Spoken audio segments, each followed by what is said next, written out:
He walked into the bank like any other day, dressed in a tailored gray suit, calm, confident, and focused. He had a simple reason to be there: to withdraw a portion of his personal money he had worked hard to earn. But that's not how the bank staff saw it. The moment he stepped up to the counter, the mood shifted. The teller, a young woman, looked him over quickly. Her eyes didn't land on his ID, his account number, or even his name. They landed on his skin. She gave a tight smile and asked, "Are you sure this is your account?" He raised an eyebrow. He'd been banking there for years, long before he had even become the CEO of the very corporation that now owned the building. But she wasn't interested in facts. She kept scanning his face like she was waiting for him to slip up, to say something that would prove her suspicions right. He calmly responded, "Yes, I'm sure. Here's my ID and account number." She took the ID without a word, glanced at it, and called over the branch manager. That's when things got worse. The manager, a middle-aged man with a firm jaw and narrowed eyes, walked over and asked the CEO to step aside. No privacy, no respect, just suspicion. "Sir," the manager said, "we're going to need to verify a few things before we can move forward with this request." "Verify what?" the CEO asked. "You have my account. You have my ID." The manager replied, "We've had issues with fraudulent accounts recently. We just need to be extra cautious." But cautious didn't explain the tone. It didn't explain the stares from nearby staff. And it didn't explain why a man who owned the very chair the manager was sitting on was being treated like a stranger trying to steal from the bank. Still, the CEO didn't raise his voice. He didn't shout. He just pulled out his phone and said, "I understand. Let me make a quick call." He stepped back, dialed a number, and calmly waited. The call didn't last long, less than a minute.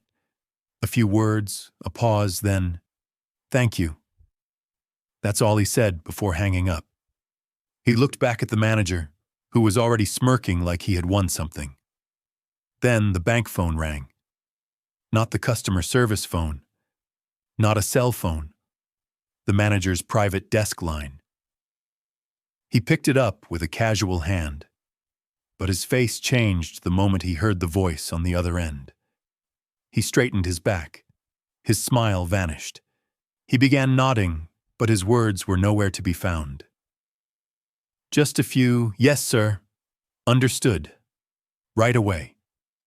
When the call ended, he turned back to the CEO. His hands were shaking slightly. He forced a tight smile and said, "I apologize, sir. There's been a misunderstanding. We'll process your request immediately." The CEO didn't move. He just said, "No. I'll wait for the regional director to arrive." The branch went quiet. Staff whispered. Customers looked up from their phones. Something had shifted, and everyone could feel it. The manager tried to recover, saying, "That won't be necessary, sir. We can take care of it." But the CEO replied, "You had a chance to take care of it. Now someone else will." 15 minutes later, a black SUV pulled up in front of the bank. Out stepped a sharply dressed woman, clipboard in hand, moving with purpose. She walked straight to the branch manager and asked him to step into his office. No greetings, no smiles, just a direct command. 10 minutes after that, the manager walked out, pale-faced, no longer wearing his company badge. He walked past the CEO without a word and out the front door. The woman approached the CEO, handed him a fresh coffee and said, "It's done. And thank you for not letting this slide." But the CEO didn't smile. He just said, "This isn't about coffee or an apology. It's about the message, and that message needs to be clear." That's how it started. But what happened after that made the headlines. Not because of the firing, but because of what the CEO did next. Something that would shake the entire company and force the whole banking industry to look in the mirror. This wasn't just about a bank visit gone wrong. This was about power, perception, and a man who had the strength to act when many would have walked away. And that's where the real story begins. The news spread fast. Not because someone filmed it or posted it online, but because the CEO made one very intentional move that changed everything. The next morning, every employee at the bank's headquarters received an internal memo. Not just the workers in that branch, not just the region, the entire company. It came from the CEO's office with the subject line, "Respect is not optional." The memo didn't name anyone. It didn't retell the event in dramatic fashion. It simply stated that every person walking into a branch should be treated with dignity, and that failure to do so would result in immediate consequences. No warnings, no second chances. At the bottom of the message was his signature and a single sentence in bold. "We don't just serve communities, we are part of them." But he wasn't finished. That same week, he asked for a full audit, not of finances, but of staff behavior. He wanted to know how many other customers had filed complaints about discrimination, rudeness, or being treated differently. He didn't want excuses or filtered data. He wanted real answers. What came back was worse than anyone expected. Over the past 2 years, dozens of complaints had been made by customers who said they were treated unfairly because of their race, background, or appearance. Some were ignored. Some were marked as resolved without any follow-up. And in more than a few cases, the staff responsible were promoted, not held accountable. The CEO didn't say, "That's unfortunate." He didn't write another memo. He created an entirely new position, Head of Customer Experience Oversight, and gave that person full power to investigate complaints, interview staff, and follow up directly with customers. This wasn't just another department. This was an internal watchdog built into the leadership structure, reporting directly to him. But here's where the story really starts picking up. As the investigation expanded, something else came to light, something nobody at the branch ever expected. The branch where the CEO had been denied service? It wasn't just an isolated problem. Several employees there had built a quiet, unspoken system of filtering customers by appearance. Unofficial security checks, delays in approval, requests for extra ID, all of it off the books, but widely understood by the team. They had their own way of deciding who got service quickly and who didn't. And more often than not, the pattern was crystal clear. If you were dressed in designer clothes and had a certain look, you were fine. If you looked different, you got stalled, questioned, or sent away. The CEO didn't yell. He didn't go on TV. He didn't post about it on social media. He made moves. Every single employee connected to that pattern, no matter their position, was gone within 2 weeks. HR handled it quietly but firmly. No drama, no leaks, just results. But here's what surprised everyone. Instead of replacing them with outsiders, the CEO started recruiting from neighborhoods that had been historically overlooked. He worked with local colleges, community centers, and job programs to find smart, driven people who just needed an opportunity. He didn't just clean house, he rebuilt it. The new staff were trained differently. They weren't just taught how to open accounts or process loans. They were taught how to listen, how to understand their community, how to recognize their own bias and leave it at the door. And for the first time, that branch became more than a place to deposit money. It became a place where people actually felt safe walking in. Still, that wasn't the end of it. One afternoon, a woman showed up at the branch, not as a customer, but as a former employee. She had worked there 5 years earlier and had left after raising concerns about how certain customers were being treated. She said nobody listened to her back then. They said she was overreacting and reading too much into things. She walked into the new branch to see if anything had changed. What she saw stunned her. New staff, new training, new energy. She spoke with the new branch manager, one of the first hires from the community outreach, and shared her experience from years before. Within 48 hours, she received a personal invitation from the CEO to meet. Not an assistant, not a generic email, a call from him directly. She met with him that Friday. And what happened in that meeting? That's what made people across the country start paying attention. The CEO didn't just thank her for speaking up in the past. He offered her a role. She became part of the training team for all new hires across the region. Her story, her warnings from the past, became part of the onboarding process. Not to shame the company, but to remind every new employee that silence can cause real harm. This story was no longer just about one man walking into a bank.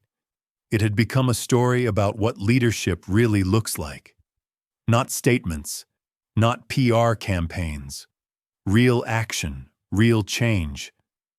But of course, not everyone was happy about it. Some of the fired employees started speaking out online.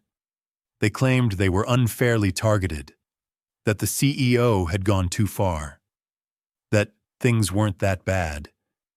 And that's when the CEO did something nobody saw coming. He agreed to speak publicly, not in a press conference, not in a pre-recorded video, but in a live town hall. Customers were invited, staff were invited, media was not. He stood on a simple stage in a packed room and spoke without notes. He told the story, not in anger, not to shame, but to tell the truth. He said, "I wasn't treated badly because someone didn't know who I was. I was treated badly because of what they assumed I wasn't." He didn't raise his voice. He didn't call people names. He just spoke clearly. And when he finished, the room stood up, not just to applaud, but because for the first time in a long time, people felt heard. What he said next, though, is what made the moment unforgettable. He said, "This is not the end of the story. This is where the real work begins." After the town hall, things moved fast. The CEO kept his word. He didn't just speak about change. He built a plan, and every department had a role in it. One of the first things he did was launch a new internal program called Check Yourself. It wasn't just another training module. It was mandatory, personal, and designed to challenge every employee at every level, from tellers to top executives. The point of the program was simple. Understand how your personal bias can affect the way you treat others. Some employees resisted at first. They said it felt too uncomfortable, too personal. But the CEO was clear. He said, "If someone being treated unfairly is uncomfortable, then fixing it should make you feel something, too." The training wasn't a one-time event. It was built into the company's schedule.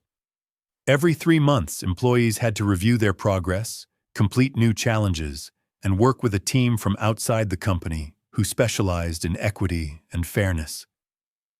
And while all of this was happening inside the bank, something unexpected started happening outside of it. The story started spreading, not through flashy headlines, but word of mouth. People in other cities started walking into their local branches asking, "Is this one of the new ones?" They wanted to know if their branch had been changed, if the new training was in place, if the company really was different now. Some came in just to open a $20 savings account. Others brought in their full businesses. Not because of better rates or promotions, but because they believed in what the CEO was doing. But not everyone believed it. A well-known financial blog ran a story titled, "CEO Overcorrects, Hurts His Own Bank." They claimed the changes were too extreme, too emotional, and that the company would start losing investors. They said people don't care about feelings. They care about numbers. The CEO didn't respond. He didn't need to. The numbers did it for him. In the next quarterly report, customer satisfaction scores were the highest they'd ever been. Branch foot traffic was up. And, what surprised investors the most, so were deposits. People weren't just coming in to talk. They were bringing their business.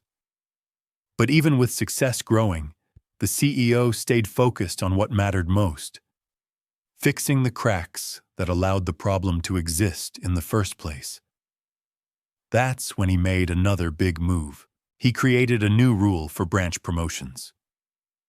To be eligible for leadership, employees had to complete a community engagement project, not as a checkbox, but as a real project with real impact.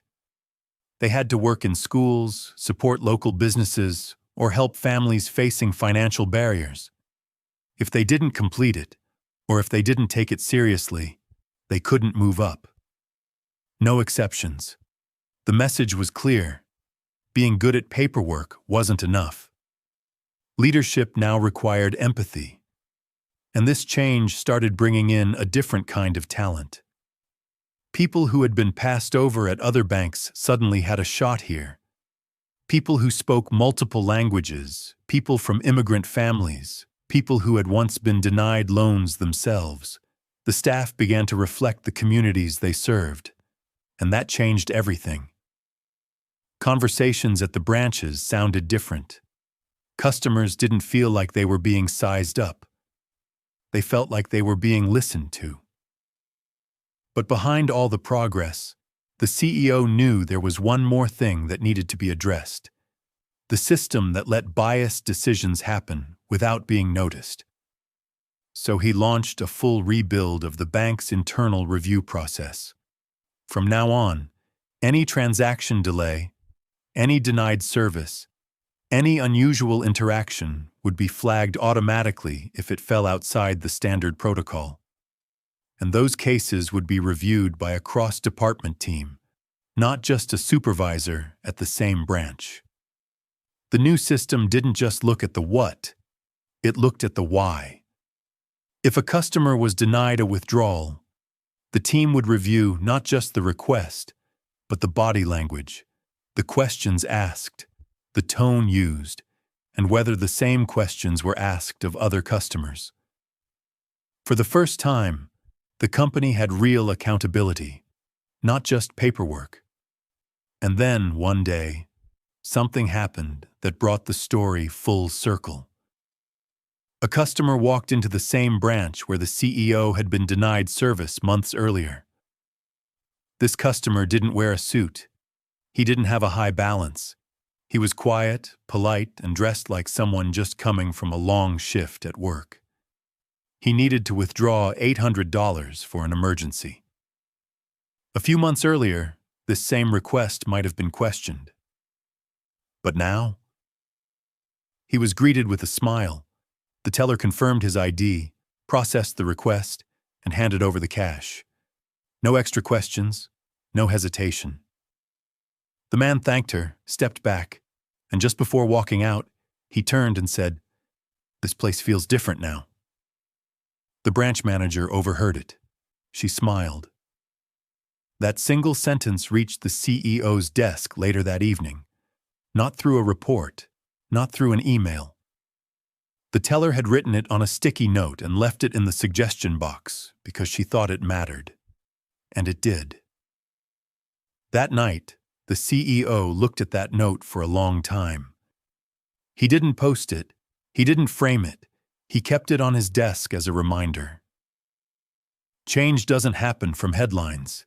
It happens from moments like that. One person feeling safe, one customer feeling seen. And while the story could end there, it doesn't. Because the next chapter, the one that really turns everything around, is about what the CEO did next, and it caught even his closest advisors off guard. The CEO had spent months fixing what was broken inside the bank: policies, people, processes. But now, it was time to step outside the walls of the company and do something bigger. That's when he made a decision that surprised everyone. He reached out to other bank CEOs, not to compete, not to call them out, but to talk. He sent personal messages to leaders of 6 different banks, including the one that had previously declined to comment when his story made news. His message was simple. This happened to me. It can happen to anyone, but it won't change if we all stay silent. Let's fix it, together. Some ignored the message. One declined politely, but 2 CEOs replied, and within a week, they agreed to meet. It wasn't a formal summit. No cameras, no press, just 3 men sitting at a table, each leading companies with billions in assets, but talking like people who had grown tired of pretending everything was fine. They shared their own stories, moments when they had witnessed things that didn't sit right, times when they had said nothing or let someone else handle it. They admitted that, in some ways, they'd all been part of the problem. That meeting led to the start of something new, a quiet but powerful initiative called Fair First. It wasn't a public campaign. It was an internal pact between those CEOs. They would begin sharing data, not about profits, but about fairness. They tracked approval rates by race, gender, income level. They monitored complaints, transaction delays, call wait times, and loan decisions. And then they made a promise. Any pattern that showed bias, intentional or not, would be addressed head-on. It was the first time banks agreed to hold themselves accountable not just to shareholders, but to the communities that made their success possible. Meanwhile, back at the CEO's bank, change was continuing. One of the more unexpected outcomes of all the transparency and community engagement was a wave of job applications from people who had never considered working at a bank before. Teachers, nonprofit leaders, volunteers, people who had spent their lives helping others, now wanted to bring that mindset into finance. Instead of focusing only on resumes and degrees, the bank began hiring based on values and potential. And that's when something even more unexpected happened. One of the new hires was a man who, years ago, had been denied a small business loan by this same bank. At the time, he'd left feeling judged and defeated. But when he saw the CEO's story online and read about the changes being made, he gave the bank another chance, not to borrow, but to contribute. He applied for a position in community outreach, and when asked during the interview why he wanted to work there, his answer was simple.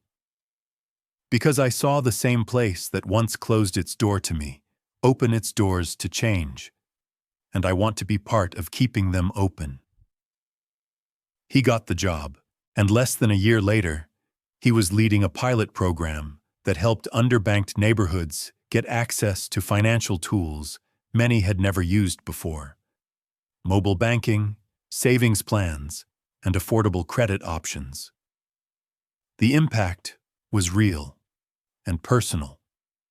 People who had never felt comfortable stepping into a bank now had someone from their own block helping them build credit, start accounts, and plan for the future. But not everyone liked the changes. Some longtime investors were uneasy. They said too much focus on community stuff could distract from the bottom line. They scheduled a meeting with the CEO to raise their concerns. He listened quietly as they spoke. When they were done, he asked just one question. What's the point of making a profit if we lose the people we're supposed to be helping? The room went silent. Then he pulled out a binder full of letters, messages, and handwritten notes from customers and employees who had seen the difference. He didn't read all of them, just a few. Each one told a story. A mother who used to cash her check at a corner store now had her first savings account. A teenager who came in with his father to open a joint account said he wanted to work at the bank one day. A man who walked into the branch every Friday just to say thank you for not treating him like a number. By the end of that meeting, one of the investors, who had been the most vocal, stood up and said, "I thought this was about banking, but now I see it's about belonging." That investor didn't just stay, he doubled his investment. The CEO knew they were onto something bigger than just turning around a single company. This was starting to look like a movement. But then, a new challenge appeared, and it came from inside. A whistleblower submitted a report. Not about discrimination. This time, it was about pressure. Some employees felt like the new expectations, especially around community service and outreach, were becoming too much. They said they weren't trained for it. They said they felt like they were being forced to be activists instead of bankers. And once again, the CEO had a choice to make. He could ignore the feedback and risk undoing the trust he had worked so hard to rebuild. Or he could address it head-on, even if it meant admitting that some things needed adjusting. He called a company-wide meeting, this time virtual, so every branch could attend. And in that meeting, he spoke not as a CEO, but as a peer. He said, "This movement doesn't work if it burns people out. It only works if you feel proud to be part of it." Then he made a promise. All new outreach programs would come with full training, proper support, and clear expectations. No one would be penalized for needing time to learn, and no one would be left behind just because they needed help adapting. It wasn't about perfection. It was about effort. And that approach changed the mood inside the company once again. People didn't just feel obligated, they felt empowered. Tellers started leading local workshops on budgeting. Loan officers began mentoring young entrepreneurs, and some employees even created a new internal platform where they shared ideas, challenges, and success stories. It wasn't run by HR, it was run by the employees themselves. And then, the story came full circle in one more way. One afternoon, during a routine branch visit, the CEO walked into a location he hadn't been to in years. As he stepped in, the staff smiled and nodded, but one teller froze for a second. She recognized him. She was new back then, just an assistant on the side, when he had been denied his own money. She never forgot that moment. And now here he was, standing just feet away, after turning everything around. He walked up to her window. She greeted him warmly and said, "Can I help you today?" He smiled and replied, "You already have." And just like that, the circle was complete. But the story still wasn't over. As the bank continued to transform, something started shifting on a larger scale. The success of the new initiatives didn't just affect one bank. It began catching the attention of corporations across industries. The CEO's story was no longer just about a single company. It was about redefining leadership in the corporate world, about shifting the focus from profits and quarterly earnings to people, fairness, and community impact. And that's when he made his most unexpected move yet. He decided to leave the bank. The decision took everyone by surprise, especially his inner circle. The man who had worked tirelessly to turn his company around was now preparing to step away from the very place he had rebuilt. But his reasoning was clear. He had always said that change should start at the top, but it shouldn't stay there. Real change, lasting change, had to become something much bigger. It had to spread. It needed to inspire other leaders, other CEOs, to do the same. He wasn't going to just talk about fairness and accountability. He was going to build an organization dedicated to helping others act with integrity. So he did it. He resigned, but not in silence. He announced it in a letter that was shared company-wide and then posted publicly. The letter wasn't about goodbye. It was about the future. It read, "I've spent years working to make this company better. But now I realize my true calling isn't to manage one bank. It's to change how we view leadership, not just in banking, but everywhere.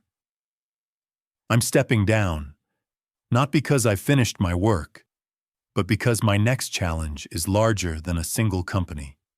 It's about ensuring that fairness and equity are not just buzzwords, but a reality in every boardroom. Let's change the way the world does business. Together." His resignation sparked a ripple effect. Within months, other CEOs, especially those in the financial sector, began following suit. They made public statements, some saying they were inspired by the CEO's journey. Others started announcing similar changes in their companies, launching diversity programs, and committing to greater transparency. The press picked it up. Banking's new era. Why CEOs are stepping down to lead differently. The movement gained momentum quickly, but not everyone was on board. Critics called it a trend. They said it was just another corporate fad that would fizzle out in a few years. But the CEO knew this wasn't about a trend. It was about laying the foundation for something much bigger, a legacy. While some doubted, others rushed to join. A coalition of CEOs from different sectors, the tech industry, retail, healthcare, came together to form the Leadership for Change Foundation. The goal was simple: to build a new model of leadership. One that didn't prioritize profits above all else, but balanced the needs of employees, customers, and the environment. The foundation didn't just talk about these values. It took action. It held leadership summits, organized workshops, and even funded startups that promoted social good and sustainability. They gave grants to companies actively working to eliminate bias and improve equity, whether in hiring practices or customer interactions. And that wasn't the end of it. The CEO didn't just walk away from banking. He kept pushing forward, taking on a role as a mentor to young leaders, many of them women and minorities, who had ideas for transforming industries, but lacked the resources to do so. He even started a scholarship program for underrepresented individuals to attend leadership and business strategy courses. His aim was to ensure that future leaders didn't have to fight through the same barriers he had faced earlier in his career. But then came a twist, something he hadn't expected. He received an unexpected call one morning, and it was from someone he hadn't spoken to in years, the former executive from his old bank who had once tried to silence his story. The man wanted to meet. The meeting wasn't about apologies or backtracking. It was about a partnership. The former executive, now working at a different bank, had seen the changes taking place and had realized that the system needed to evolve. He admitted that at the time, he didn't understand the importance of the CEO's mission, and now he wanted to learn how to implement similar practices in his own company. The CEO didn't hesitate. They agreed to work together. This was the kind of collaboration that could bring real change across the industry. It was a chance to take everything he had learned and push it into the wider banking world. So they began developing a toolkit for other companies, a practical step-by-step guide on how to implement fair practices, community engagement, and employee empowerment. The toolkit included detailed strategies for everything from hiring practices and employee training to community outreach programs and customer service improvements. But it didn't stop there. The CEO had learned a powerful lesson throughout this entire process. True change doesn't happen by force. It happens by example. So he began hosting leadership seminars. He talked about vulnerability in leadership, about admitting mistakes, taking responsibility, and always putting people first. He wasn't just selling an idea, he was living it. His story had proven that true leadership required sacrifice, but that sacrifice didn't just bring success. It created a deeper, more meaningful impact. But the CEO's journey was far from over. After he left the bank, the changes didn't stop. Instead, the world began to change alongside him. His story became a case study in leadership, ethics, and corporate responsibility. Business schools around the country began using his company's turnaround as an example of what happens when companies take bold action to create a better environment for employees and customers. Even when faced with obstacles and critics, the CEO's approach continued to gain traction. And soon, the world began to see more companies, not just in banking, but in other industries, beginning to ask themselves the same question. What kind of legacy do we want to leave behind? For some, the answer was profit-driven. For others, it was about leaving the world a little better than they found it. The CEO's legacy wasn't about building the biggest company or having the largest bottom line. It was about making leadership about more than just numbers. It was about people, about fairness, and about ensuring that everyone had the chance to succeed. The impact was undeniable. He had changed the way business was done. The foundation, now growing at an unprecedented rate, was starting to shape the future of corporate leadership. What started as a vision by one CEO to break the cycle of corporate greed had now expanded into an entire movement. The Leadership for Change Foundation was becoming a force that could no longer be ignored. But as it gained traction, it faced its biggest challenge yet: opposition from the corporate elite. A group of top-tier CEOs, some of whom were instrumental in shaping the global economy, viewed the foundation's success with suspicion. They saw it as a threat to the status quo. To them, the idea of putting people before profits seemed inefficient, even naive. In boardrooms across the world, these leaders began quietly discussing ways to undermine the foundation's influence. They labeled it a disruptor, a fad, and even a dangerous experiment that could cost companies billions if it spread too far. But what they didn't anticipate was how quickly the public's opinion was shifting. The power of social media and grassroots movements meant that everyday people were paying attention. They weren't just interested in stock prices anymore. They were interested in what companies stood for. They wanted to know about a company's values, its commitment to the community, and how it treated its employees. And that's when the tipping point occurred. One of the largest financial institutions in the world, a corporation that had been vocal in its opposition to the foundation, found itself embroiled in a scandal. A whistleblower inside the company revealed a series of unethical practices, ranging from false financial reporting to mistreatment of employees and clients. The scandal broke wide open. The press had a field day, exposing the company's deep ties to corruption and fraud. Stock prices plummeted, and public trust in the institution began to erode. It didn't take long for the media to turn its focus on the foundation. The story wasn't just about one company's downfall. It was about the larger movement that had been quietly growing in the background, advocating for corporate accountability and fairness. The CEO of the bank at the center of the scandal was forced to step down amid calls for greater regulatory oversight in the industry. And as the news hit the headlines, the Leadership for Change Foundation was flooded with support from communities, smaller businesses, and even some unlikely allies, other corporations who had previously been dismissive of the movement. It was clear.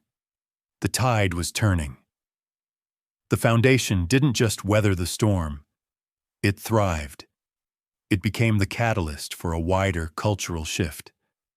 The CEO who had started it all became a symbol of the possibility for true, lasting change in business practices. And surprisingly, even some of the CEOs who had initially tried to undermine him began to reevaluate their stance. One of the most significant moments came when a CEO from a major tech company publicly endorsed the foundation. He acknowledged that the way his company had been operating was outdated, that the focus on endless growth and short-term profits had come at the cost of employee well-being and customer trust. "We've lost sight of what really matters," he said in an interview. "It's time to prioritize people over profits. This isn't just about money, it's about making a positive impact." The endorsement sent shockwaves through the business community. For years, leaders in tech and finance had stuck to a profit-first mentality. To see someone at the helm of a billion-dollar company openly admit that the model needed to change was a pivotal moment in the story of the foundation. It wasn't just about the CEO anymore. It was about all CEOs. Suddenly, CEOs were starting to show up at foundation events, eager to learn how they could integrate the principles of fairness and transparency into their own businesses.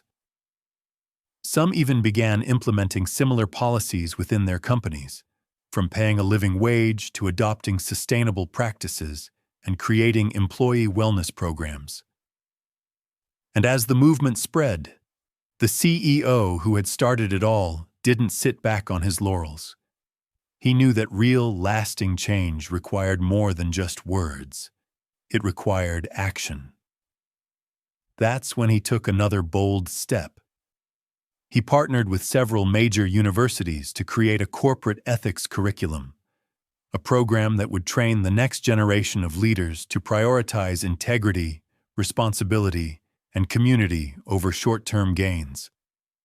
The curriculum was designed to give students the tools they needed to think critically about the corporate world, to question traditional models of leadership, and to forge a path that balanced profit with social good. The CEO's reach expanded beyond what he had ever imagined. He was invited to speak at global summits on leadership and ethics, sharing his story with thousands of young people eager to make a difference in the world. He even began collaborating with nonprofits, offering resources and guidance to help them build sustainable, ethical business models. While many of his peers were still navigating the complexities of a shifting landscape, the CEO had already moved ahead, creating a new blueprint for success in the corporate world. His focus wasn't just on the bottom line. It was on creating systems that could thrive while lifting people up, giving back to communities, and ensuring that businesses left a positive legacy. But despite the growing influence of the movement, challenges remained. The fight for real change was far from over. The CEOs who had once fought against the foundation were not going to back down without a fight. They would continue to push back, to lobby for policies that favored the old ways of doing business, and to undermine the progress that was being made. But the foundation was no longer a small, niche group of leaders. It had become a global movement, one that was changing how the world viewed leadership. And the CEO? He was no longer just a business leader. He had become a beacon for a new kind of leadership, a leadership that was transparent and ethical. The momentum of the Leadership for Change movement showed no signs of slowing down. What began as a personal mission for one CEO had turned into a global campaign, and soon, corporations from all sectors were not just discussing the need for change. They were taking action. The foundation had expanded its reach, launching an international initiative to help businesses become more transparent, ethical, and socially responsible. They started a certification program, the Leadership for Change certification, designed to recognize companies that demonstrated a true commitment to fairness, equality, and sustainability. The process wasn't easy. To earn the certification, companies had to undergo an extensive evaluation. They were assessed on their employee treatment, environmental impact, community engagement, and the ethical standards of their leadership. It wasn't just about having good intentions. It was about making tangible, measurable changes that made a real impact. And soon, companies that earned the certification began seeing a tangible difference in their public perception. Customers were more willing to support brands that prioritized integrity. Investors began to see the value in companies that had a clear focus on sustainability and social responsibility. Employees, especially those in younger generations, were drawn to organizations that put people first. It became clear, being ethical wasn't just the right thing to do, it was good for business. In fact, the Foundation's certification program became so influential that even major corporations with long-standing reputations for being profit-driven began to reach out. They realized that not changing was more dangerous than embracing the principles the Foundation championed. But not everyone was on board with these changes. A major political figure, a prominent advocate for corporate deregulation, began speaking out against the Foundation's initiatives. He argued that the movement was too idealistic, that it would stifle innovation, and that companies should be free to operate without the pressure of ethical standards. The remarks caught the attention of several influential business leaders who had been skeptical of the Foundation's mission from the start. They aligned themselves with the political figure's rhetoric, accusing the movement of undermining capitalism and limiting free market enterprise. But this time, the backlash wasn't as effective as before. In fact, the criticism only sparked more support for the Foundation. Public opinion had shifted significantly. Social media campaigns in support of the Foundation flooded platforms, with individuals and organizations alike rallying behind the movement. As the global conversation continued, the CEO who had started it all knew that this was the moment to double down. He knew that true change would require overcoming the voices of opposition, but it also required leading by example. One of his next steps was to amplify the voices of smaller businesses and grassroots organizations, the very groups that were often left out of corporate conversations. The Foundation provided funding and mentorship to businesses that demonstrated commitment to community building and sustainability, even if they weren't household names. He recognized that it wasn't enough for the largest corporations to embrace these changes. Small businesses could be just as powerful in driving systemic change. And by lifting them up, the Foundation ensured that the movement wasn't just top-down, it was bottom-up too. Then came a landmark moment. The CEO was invited to speak at the United Nations Business Summit. The invitation wasn't just symbolic, it was a recognition of how far the movement had come. For the first time, a business leader was being asked to address global policy in a way that championed fairness and responsibility over profit at any cost. In his speech, the CEO highlighted the importance of collaboration between governments, corporations, and civil society. He spoke about the need for corporate responsibility in a world facing crises ranging from climate change to income inequality. He stressed that the corporate world had the power to change the world, not by cutting corners, but by setting an example of leadership grounded in empathy.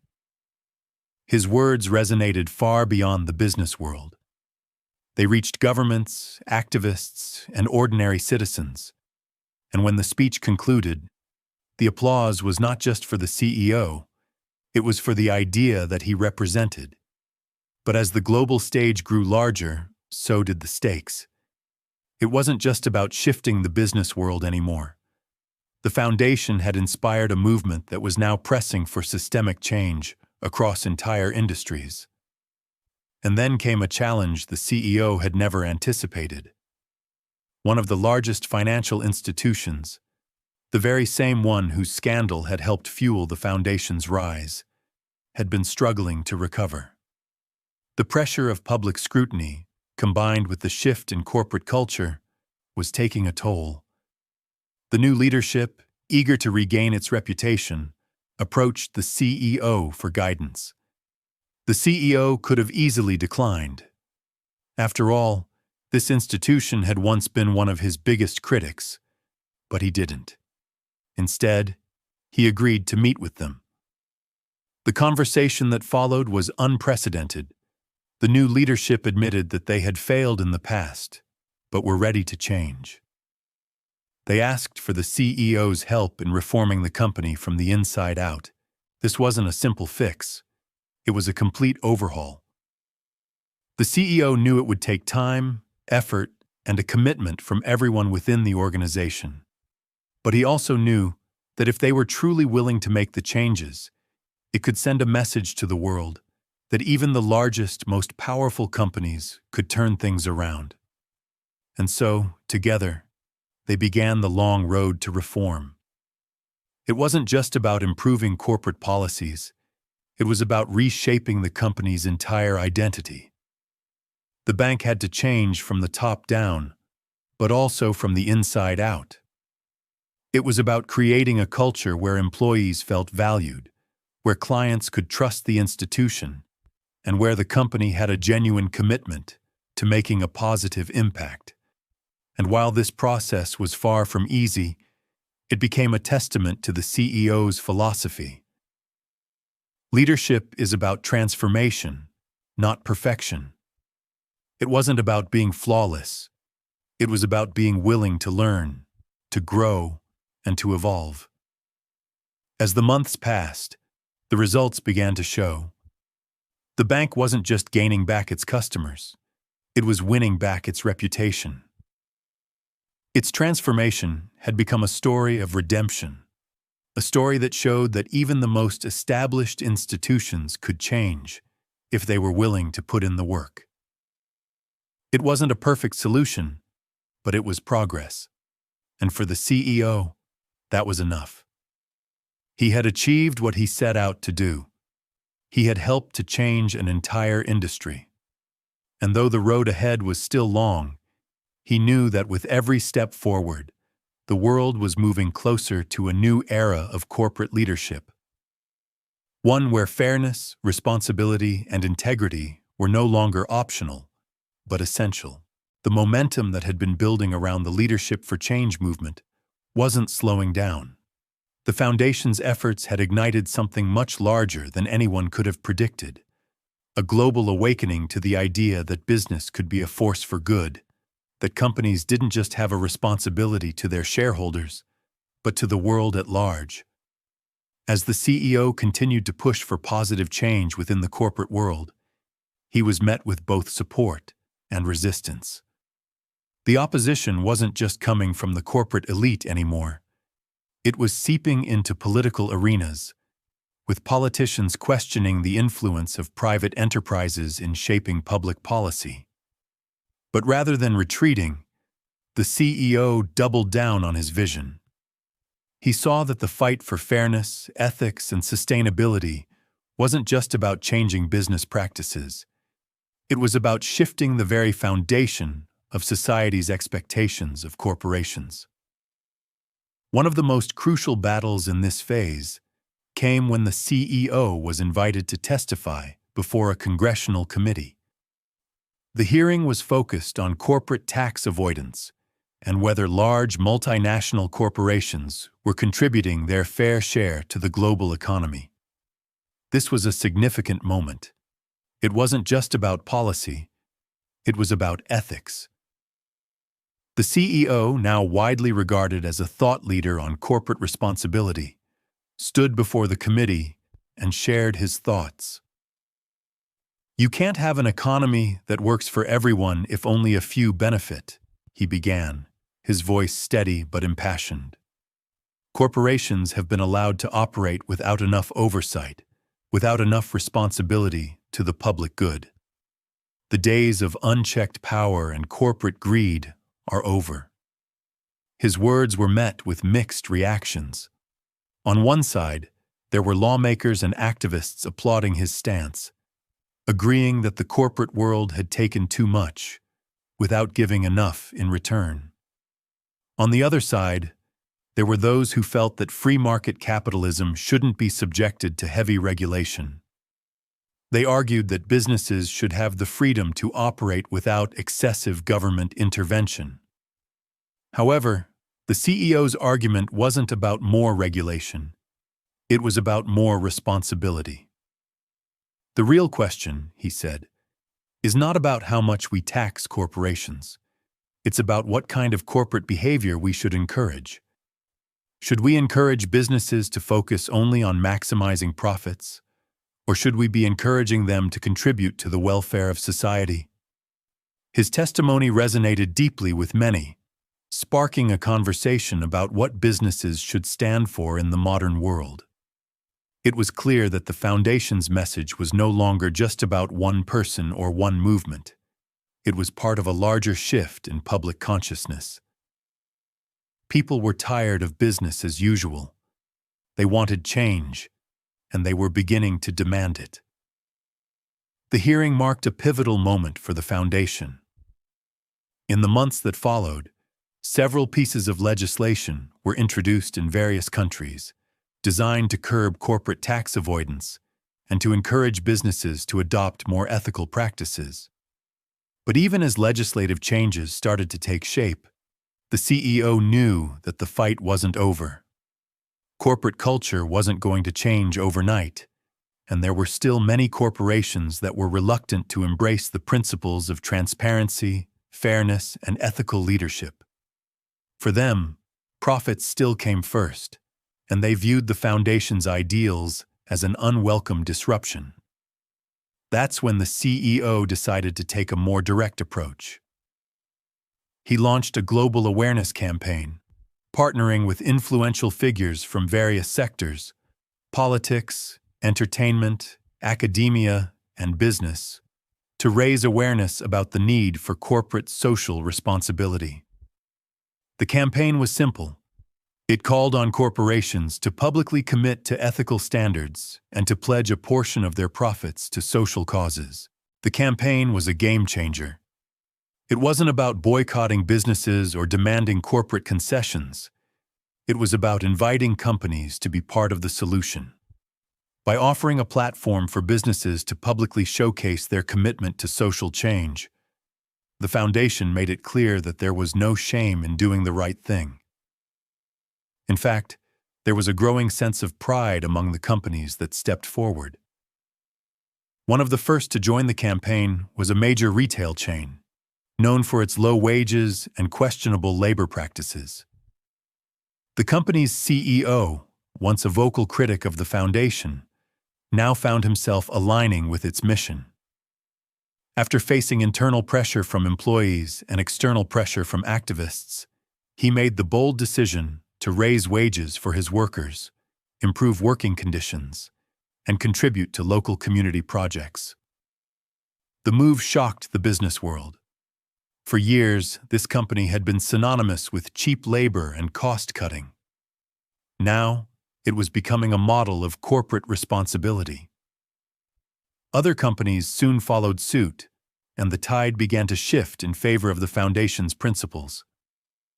The CEO's global awareness campaign had helped businesses realize that doing the right thing wasn't just about avoiding bad press. It was about creating an environment where employees felt valued, customers felt heard, and communities saw tangible benefits from corporate activity. But as the campaign gained momentum, the CEO faced a new challenge.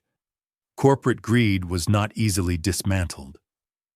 While many companies began to embrace the Foundation's values, others were still clinging to old ways of thinking. Some had started to incorporate superficial changes to appear more ethical, without addressing the underlying systemic issues. The CEO was no longer just advocating for small reforms. He was calling for structural change. He knew that for the movement to succeed, companies had to embrace a complete reworking of how they operated, from the boardroom to the factory floor, from the supply chain to the consumer experience. To address this challenge, the Foundation introduced a series of compliance standards that companies had to meet in order to be recognized as truly ethical organizations. These standards focused on fair pay, environmental sustainability, employee rights, and community engagement.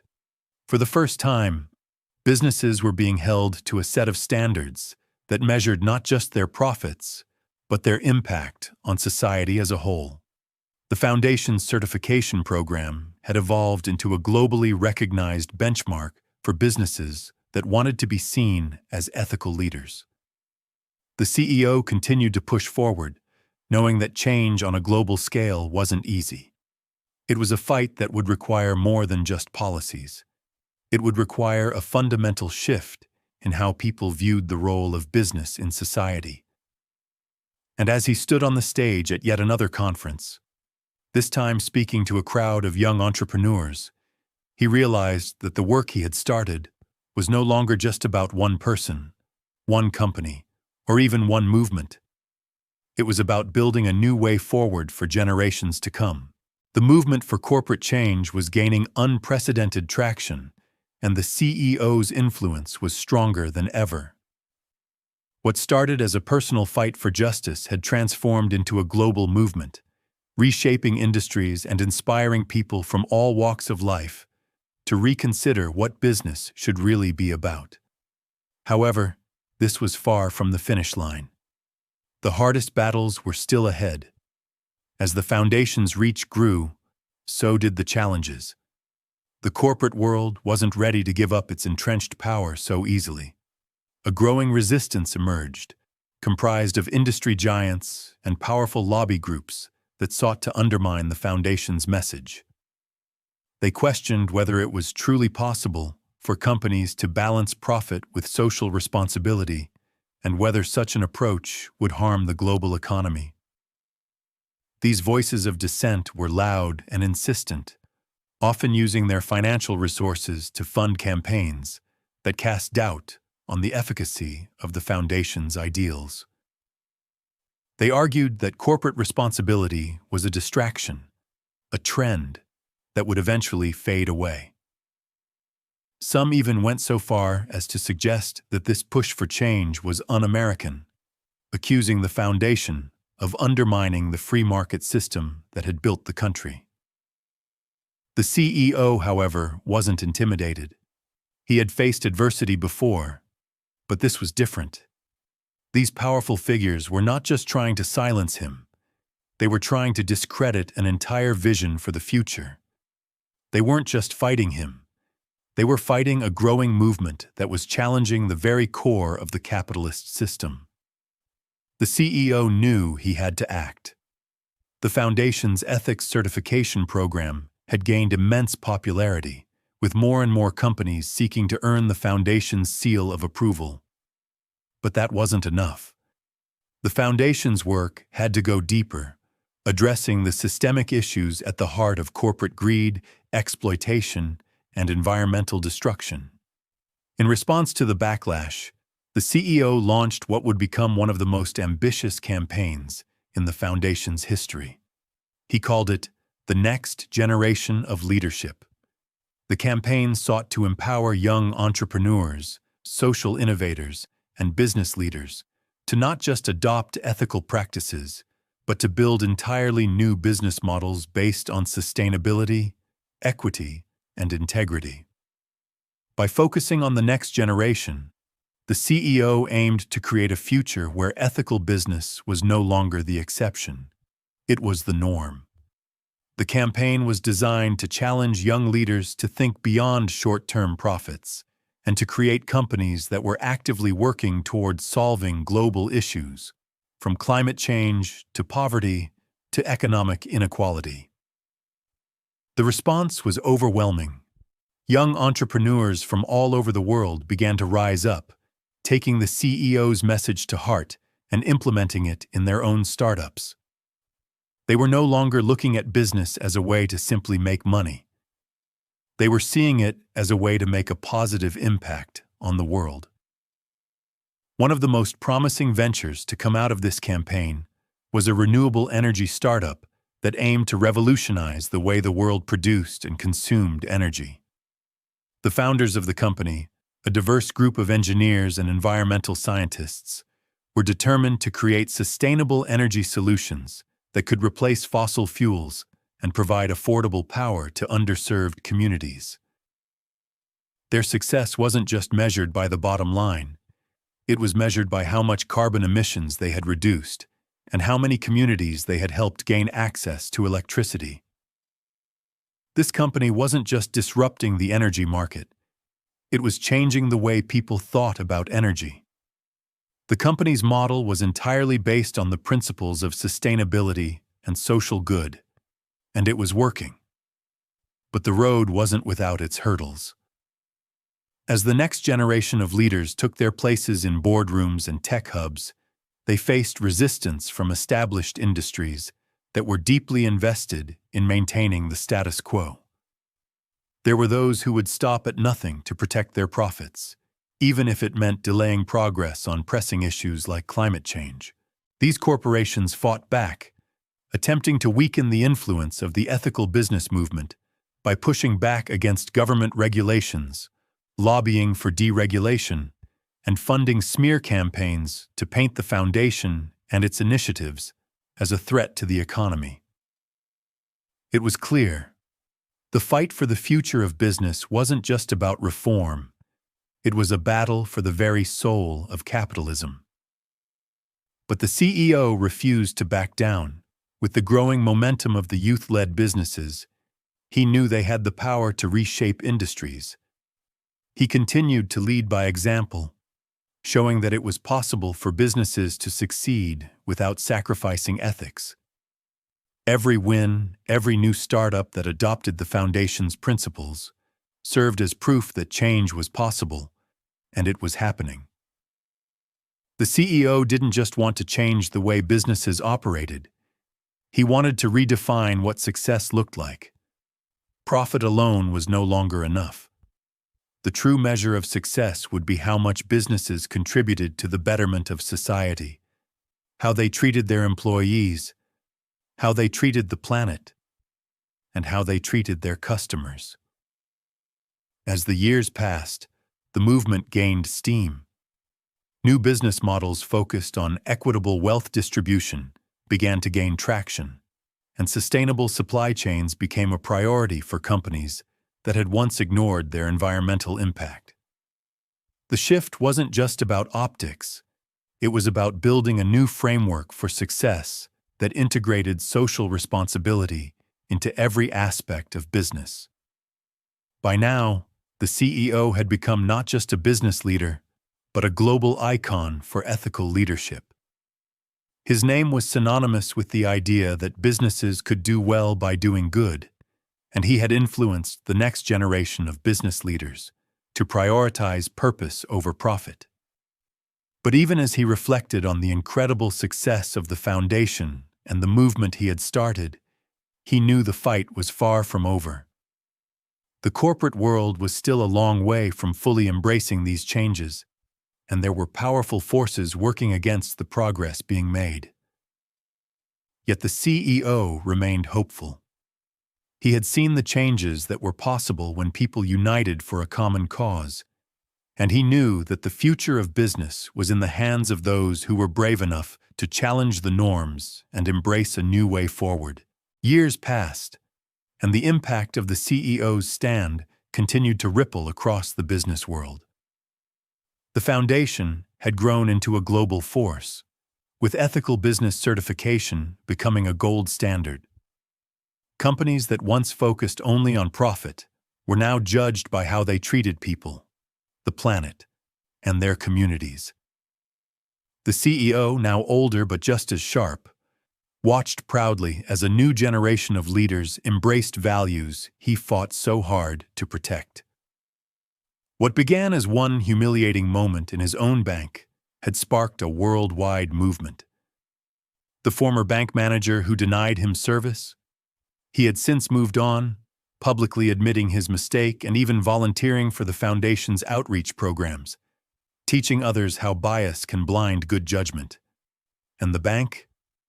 It thrived under new leadership, adopting transparent policies, inclusive hiring, and becoming one of the first major institutions to earn the foundation's full ethics seal. In the end, the CEO didn't just win a personal battle, he helped rewrite the rules of modern business. Not through anger, but through purpose, vision, and the power of taking one bold stand. But through purpose, vision, and the power of taking one bold stand.